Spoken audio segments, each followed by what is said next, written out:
ગુજરાતમાં હજુ 24 કલાક આંધી વંટોળની આગાહી કરાઈ છે। 4 જિલ્લામાં તેજ પવન ફૂંકાવાની આગાહી કરાઈ છે।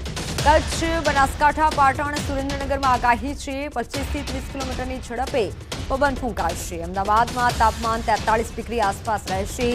અરબી સમુદ્રથી ભેજ આવતા વાદળછાયું વાતાવરણ રહી શકે છે।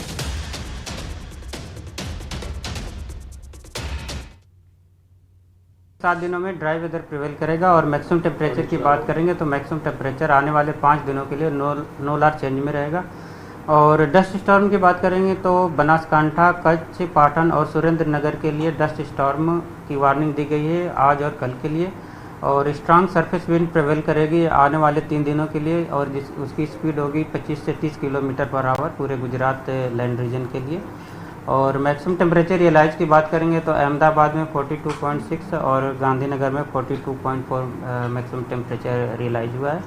और फोरकास्ट की बात करेंगे तो अहमदाबाद और गांधीनगर के लिए मैक्सिमम टेम्परेचर का तो 43 डिग्री सेल्सियस दोनों जगह के लिए मैक्सिमम टेम्परेचर का फोरकास्ट दिया गया है। सुप्रसिद्ध प्रवासन स्थળ દીવના તમામ બીચો પર નાહવા પર પ્રતિબંધ મુકાયો છે। ચોમાસા દરમિયાન દરિયામાં ભારે કરંટ રહેતો હોવાથી બીચ પર સુરક્ષાકર્મીઓ તૈનાત કરાયા। 1 જૂનથી 1 ઓગસ્ટ સુધી દીવના નાગવા બીચ, ઘોઘલા બીચ, જાલંધર, ચક્રતીર્થ સહિતના તમામ બીચ પર નાહવા પર જવા પર પ્રતિબંધ મુકાયો છે। સાથે નાગવા અને ઘોઘલા બીચ પર 10 મસ્તી વોટર સ્પોર્ટ્સ રાઇડ્સ પણ પ્રતિબંધના કારણે બંધ કરી દેવાઈ છે। ચોમાસા દરિયામાં કરંટ હોવાના કારણે દરિયો ગાંડો તૂર બને છે અને જેથી પ્રવાસીઓના જીવ ન જોખમાય તે માટે દરેક બીચ પર પ્રતિબંધ લગાવાયો છે।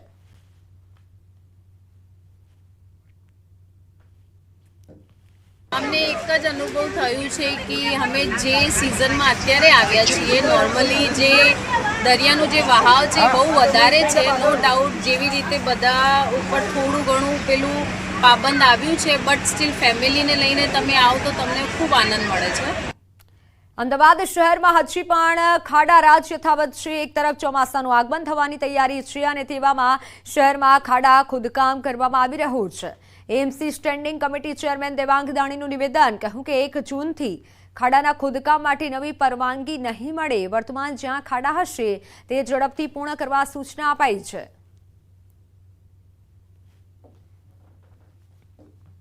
ગુજરાતમાં ચોમાસાની દસ્તક છે તે જોવા મળી રહી છે। ગમે તે સમયે ગુજરાતમાં ચોમાસું વિધિવત રીતે પ્રવેશ કરશે પરંતુ તેની પહેલા અમદાવાદ શહેરમાં હજુ પણ ક્યાંક ને ક્યાંક ખાડાઓ છે તે ખોદીને રાખી દેવામાં આવ્યા છે।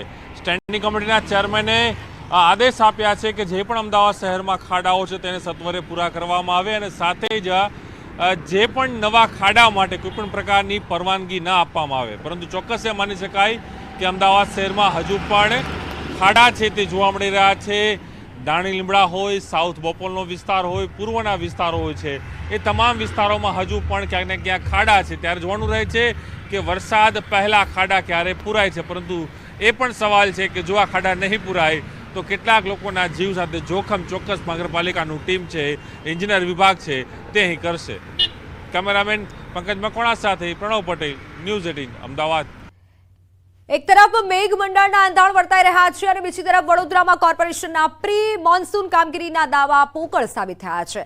કોર્પોરેશન 31મી સુધી પ્રી મોન્સૂનની કામગીરી પૂરી કરવાનો દાવો કર્યો હતો પરંતુ શહેરના અનેક વિસ્તારમાં કામગીરી તો ઠીક પણ કામગીરીનું આયોજન પણ કરવામાં આવ્યું હોય તેવું નથી લાગી રહ્યું। એટલે વરસાદી કાંસ, ડ્રેનેજ, વરસાદી ચેમ્બર હજી સુધી સાફ કરાયા નથી। વરસાદ પહેલા જ ગટરો ઉભરાઈ રહી છે। કોર્પોરેશનના કોન્ટ્રાક્ટર હજી પણ રોડ પર ખાડા ખોદી રહ્યું છે। ત્યારે મેયર કહી રહ્યા છે કે પ્રી મોન્સૂનની 80% કામગીરી શહેરમાં પૂર્ણ થઈ ગઈ છે। જે કામગીરી બાકી છે તે ચોમાસા પહેલા પૂર્ણ થઈ જશે।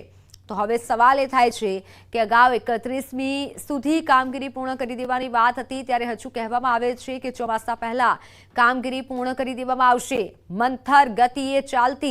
મંદ ગતિએ ચાલતી આ કામગીરી જોતા લોકોને ડર લાગી રહ્યો છે કે દર વર્ષની જેમ આ વર્ષે પણ કામગીરીની વાતો ચોમાસા પહેલા ધોવાઈ ના જાય અને ફરી એ હાલાકીનો સામનો ન કરવો પડે।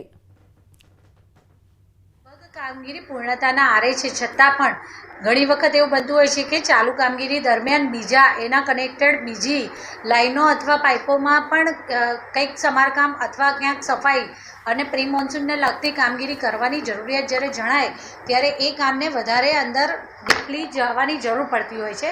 હંમેશા કહેશે 90% કામગીરી પૂર્ણ થઈ, 95% કામગીરી પૂર્ણ થઈ, એટલે 5%માં શહેરના જેટલી બી બાકી રહેતી તકલીફો છે 5% કામગીરીમાં હોય જે હંમેશા બાકી રહે, અને એ 5% કામગીરી ના થાય એના લીધે 1 ઇંચ વરસાદ પડે ને વડોદરાવાસીઓને લાખો રૂપિયાનું નુકસાન થાય. જે રીતના કહી રહ્યા છે કે પ્રી મોન્સૂન કામગીરી 70% પૂર્ણ થઈ ગઈ છે, તો આ એકદમ વાહિયાત વાત છે, ખોટી વાત છે.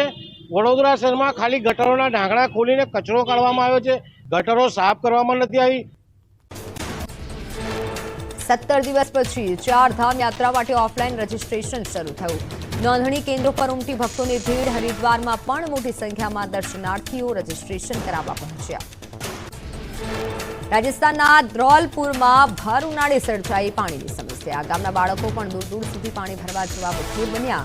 ઊંડા કૂવામાંથી લોકો પાણી કાઢી અને કરી રહ્યા છે ગુજરાન. તંત્રની રજૂઆત છતાં ખડાકાંડ. વલસાડમાં મતગણતરી માટેની તૈયારીઓને અપાયો આખરી ઓપ. કલેક્ટરે કરી મતગણતરી કેન્દ્રની સમીક્ષા. વલસાડ ડાંગ લોકસભા બેઠક પર 24 રાઉન્ડમાં 14 ટેબલ પર થશે મતગણતરી. 10,000થી વધુ પોસ્ટલ બેલેટ થયેલા મતદાન માટે 21 ટેબલ પર થશે મતગણતરી. ગાંધીનગર ગિફ્ટ સિટી ક્લબમાં વર્લ્ડ જુનિયર ચેસ ચેમ્પિયનશિપનું આયોજન. ગ્રાન્ડ માસ્ટર વિશ્વનાથન આનંદ કરશે ઉદઘાટન. પ્રથમ વખત ગુજરાત બન્યું વર્લ્ડ જુનિયર ચેસ ચેમ્પિયનશિપનું યજમાન. 46 દેશના 220 ખેલાડીઓ લેશે ચેમ્પિયનશિપનો ભાગ. તો આ તરફ ભારતનો સૌથી મોટો લોકશાહીનો પર્વ પૂર્ણ થયો. કુલ 8,391 ઉમેદવારોનું ભાવિ ઈવીએમમાં સીલ થયું. પરિણામ જાહેર થાય તે પહેલા દેશના સૌથી મોટા નેટવર્ક ન્યૂઝ18 નેટવર્ક દ્વારા દેશનો સૌથી મોટો એક્ઝિટ પોલ. એક્ઝિટ પોલમાં ગુજરાતમાં ફરી ભાજપની હેટ્રિક. સતત ત્રીજી વખત ભાજપ જીતી શકે છે તમામ 26 બેઠકો. સર્વે પ્રમાણે 26 બેઠક પર ભાજપની જીતનું અનુમાન. એક્ઝિટ પોલ પ્રમાણે રાજ્યમાં એટલે કે ગુજરાતમાં નહીં ખુલે કોંગ્રેસનું ખાતું. ન્યૂઝ18ના મહા એક્ઝિટ પોલ પ્રમાણે મહારાષ્ટ્રમાં એનડીએને મળી શકે છે 32 થી 35 બેઠક. 15 થી 18 બેઠક ઇન્ડિયા ગઠબંધનને મળી શકે છે. પશ્ચિમ બંગાળની 10 બેઠકમાંથી એનડીએના ખાતે જઈ શકે છે 6 થી 9 બેઠક. રાજસ્થાનની 25 બેઠકમાંથી ભાજપને થઈ શકે છે 4 થી 5 બેઠકનું નુકસાન. મધ્યપ્રદેશમાં એનડીએને મળી શકે છે 26 થી 29 બેઠક. સર્વે પ્રમાણે 3 રાજ્યોમાં ભાજપની ક્લીન સ્વીપ. ગુજરાત, એમપી, રાજસ્થાનમાં શાનદાર પ્રદર્શન. ઉત્તર પ્રદેશની 26 બેઠક પર સર્વે મુજબ ભાજપને 22 થી 25 બેઠક મળી શકે. 3 થી 6 બેઠક ઇન્ડિયા ગઠબંધનને મળી શકે. બિહારની 14 બેઠકમાંથી એનડીએને મળી શકે છે 10 થી 13 બેઠક. ન્યૂઝ18ના મહા એક્ઝિટ પોલ પ્રમાણે અનુમાન. ન્યૂઝ18ના મહા એક્ઝિટ પોલમાં ચોંકાવનારા તારણો. દક્ષિણ ભારતમાં આવી શકે છે ચોંકાવનારા પરિણામ. તમિલનાડુમાં ઇન્ડિયા ગઠબંધન કરશે કમાલ. 4 એજન્સીએ કરેલા સર્વેમાં એનડીએ 350ને પાર. ઇન્ડિયા ગઠબંધનને મળી શકે છે 136 બેઠક. અન્યને ફાળે જઈ શકે છે 39 બેઠક. પોલ ઓફ પોલ્સ પ્રમાણે એનડીએને મળી શકે છે 368 બેઠક. કન્યાકુમારીમાં પ્રધાનમંત્રી મોદીની 45 કલાકની ધ્યાન સાધના પૂરી થઈ. વિવેકાનંદ રોક મેમોરિયલમાં 3 દિવસ રહ્યા હતા પીએમ મોદી. સ્વામી વિવેકાનંદની પ્રતિમાને પીએમ મોદીએ ફૂલહાર ચડાવી નમન કર્યું. પીએમ મોદી વિવેકાનંદ રોક મેમોરિયલ સ્થિત ધ્યાન મંડપમાં પણ ગયા હતા. એ જ શિલા પર ધ્યાન સાધના માટે ગયા હતા જ્યાં સ્વામી વિવેકાનંદે કર્યું હતું ધ્યાન. પીએમ મોદીએ ધ્યાન સાધના પૂર્ણ કરી કન્યાકુમારીના વિવેકાનંદ રોક મેમોરિયલથી પ્રસ્થાન કર્યું. આ કાંડના અઠવાડિયા બાદ નેતાઓએ આંસુ સાર્યા. મંત્રી ભાનુબેન રડતા રડતા કહ્યું કે ઘટના બની ત્યારે બહારગામ હતી. બીજા દિવસે હોસ્પિટલ અને સ્થળની મુલાકાત લીધી પણ ફોટા પડાવવાનું યોગ્ય ન લાગ્યું અને આ ઘટનામાં મારું નામ ખુલશે તો જાહેર જીવન છોડી દઈશ. આ કાંડમાં એમડી સાગઠિયા અંગેનો સવાલ પૂછતા ભાવુક થયા ભાનુબેન બાબરિયા અને પછી હસી પણ પડ્યા. કહ્યું કે ઘરની સામે બંગલો બનતો હોય તો ખ્યાલ તો હોય જ ને. સાગઠિયાના કરોડો રૂપિયાના બંગલા બાબતે ભાનુબેને ખુલ્લી અને બોલવાનું ટાળ્યું. અગ્નિકાંડમાં મૃતકોના સ્વજનોને મળ્યા ભાનુબેન બાબરિયા. સિવિલ અને ગિરિરાજ હોસ્પિટલમાં મુલાકાત કરી દિલસોજી પાઠવી. એમ્સ ખરેડા જઈ મૃતકોના પરિવારજનોને મળી દુઃખમાં સહભાગી થયા. રાજકોટમાં અગ્નિકાંડના એક સપ્તાહ પછી દેખાયા ભાજપ નેતા. પૂર્વ મંત્રી ગોવિંદ પટેલ અચાનક પ્રગટ થયા અને કહ્યું કે ઘટનાની તપાસ માટે સીટની રચના કરાઈ છે. સરકાર યોગ્ય દિશામાં તપાસ કરી રહી છે. અગ્નિકાંડના 7 દિવસે બોલ્યા ભાજપ નેતા. કમલેશ મીરાણીએ કહ્યું કે હું પંજાબમાં હતો. ક્યાંય પણ મારું નામ ખુલશે તો જાહેર જીવન છોડી દઈશ. જવાબદારો સામે કડક કાર્યવાહીનો પણ તેઓએ દાવો કર્યો. અગ્નિકાંડ પર 7 દિવસ બાદ બોલ્યા પૂર્વ સ્ટેન્ડિંગ કમિટીના ચેરમેન પુષ્કર પટેલે કહ્યું ટીઆરપી ગેમ ઝોન મારા ધ્યાન પર આવ્યું ન હતું. મારા ધ્યાને આવ્યું હોત તો પગલાં લેવા. સાગઠિયાએ ભ્રષ્ટાચાર કર્યો તે ફરિયાદ મને મળી. મારું નામ આવે તો મારા પર પગલાં લેવા.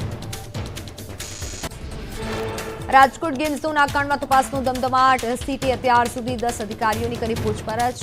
ગાંધીનગરમાં પોલીસ ભવન અને સ્ટેટ ક્રાઇમ બ્રાન્ચમાં ચાલી રહી છે પૂછપરછ. તંત્રમાં ભ્રષ્ટાચાર ચાલતો હોવાનો વધુ એક ભાજપ નેતાએ કર્યો ધડાકો. અમરેલી ભાજપના નેતા ભરત કાનાબારે કહ્યું કે પૈસા વગર તંત્રમાં કોઈ કામ નથી થતું. પૈસા ફેંકો અને કામ કરાવો. એક જૂની વાતને યાદ કરી કાનાબારે કહ્યું કે મંત્રીની ભલામણ હોય તેમ છતાં સરકારી અધિકારીઓ કામ કરાવવા માંગે છે. પૈસા 12 વર્ષ જૂના ભ્રષ્ટાચારની વાત હવે જાહેર કરી. 2015માં કેડી સાગઠિયાને 2.5 લાખની લાંચ આપ્યાનો પણ આરોપ. કોંગ્રેસ નેતા હેમાંગ વસાવડાએ અગ્નિકાંડ મુદ્દે ભાજપ પર કર્યા પ્રહાર. કહ્યું કે ભાજપના નેતાઓમાં હવે ડર જતો રહ્યો છે. નાના નેતાઓને હાઈકમાન્ડનો ખોફ તૂટ્યો એટલે હવે 5 વર્ષ જૂના ભ્રષ્ટાચારની વાત કરી રહ્યા છે. રાજકોટ કાંડમાં દેવદૂત બન્યો હતો જામનગરનો યુવાન. ટીઆરપી ગેમ ઝોનમાં કામ કરતા મનીષ ખીમસુરિયાએ બચાવ્યા 10 થી 12 લોકોના જીવ. લોકોના જીવ બચાવતી વખતે મનીષને પણ પહોંચી છે ગંભીર ઈજા. ફાયર સેફટીને લઈને કોંગ્રેસના આકરા પ્રહાર. કોંગ્રેસ પ્રવક્તા ડોક્ટર મનીષ દોશીએ કહ્યું કે ફાયર સર્વિસના કરોડો રૂપિયા વણ વપરાયેલા. કેન્દ્રમાંથી આવેલા રૂપિયા પરત ગયા. આવી બેદરકારીના કારણે ઘટના સમયે સાધનો નથી હોતા.